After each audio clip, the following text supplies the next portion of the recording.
Okay, we are in Rainbow Falls, Turtleback Falls at Gorges State Park. Gorges State Park. Yeah. Yep, in North Carolina. And we've been hiking and putting our feet in the water. And watching people jump off a blind cliff. Rock cliff. Rock formation. Yeah. So it's interesting. We had this discussion about, like, do you go off of it or do you not? And when do you make that decision? And for myself, I was like, you know what? If it's something that I've always wanted to do, then and I just know that I'm being fearful, and I don't necessarily, I know that it's something that's an unreasonable fear and there's little risk, then I'm gonna push myself through that.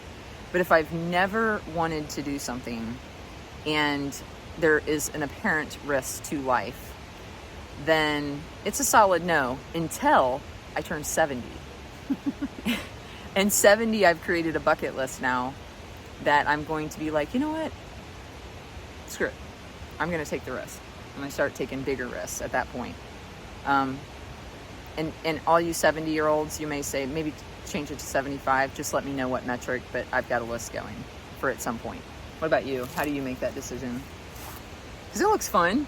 Yeah, it definitely looked fun. But I got so much more today out of watching how people, kind of watching their thought process, which is kind of silly to say, but you could see through their body language and their expressions, what they were thinking in the moment, and watching people make that decision to go over. And a couple of really interesting scenarios. One was a young girl sitting at the top. Mia was sitting at the top with, I'm assuming, her father, but an older male figure. And it was really interesting watching them have a conversation about what was over the edge and, how deep the water is. And I'm assuming all of these things, of course, but you could tell that she was really fearful, actually in tears beforehand. And we're talking, is she going to go? Do you think she's going to make the decision? How's this going to play out? So that was a really interesting scenario. And the other interesting scenario was this kind of throuple that came up behind us, and they're going, are you going to go? Are you going to go? No, I'm not. No, it's not for me. And then two of them slide on this slippery rock and fall on their butts into the water. So they're they're damp. They're not soaking, and they're not in all the way. But in my mind, I'm thinking, all right, now you're halfway there. Mm-hmm. And of course, after that, what do? They walk around and get up to the top and eventually go off together, all because of what appeared to be a misstep, a slip, and they just slipped into this decision, which I thought was really fascinating. Yeah, and I loved that Mia, after that, so when she was coming up, she just had this real, when she went in the first time, she had this, you could see it was enjoying it, she enjoyed it, and she was really proud of herself for doing it. And then when she went again, you could see, she went with her dad thereafter, and then it was she got more and more and more comfortable. I mean, she probably went 8 times while we were there. She's probably still going. She's probably still going. She was doing it by herself at the end. Yeah, and totally happy, and kind of looking over at us, like looking and smiling, because at one point I had looked at her and said, you're Mia. I said, you're brave. And she just beamed. I mean, she was just so happy to be noticed for that. And also, she probably noticed that we didn't go. So she doesn't understand our decision making, but to her, she's probably going to translate that to mean that we weren't brave, right?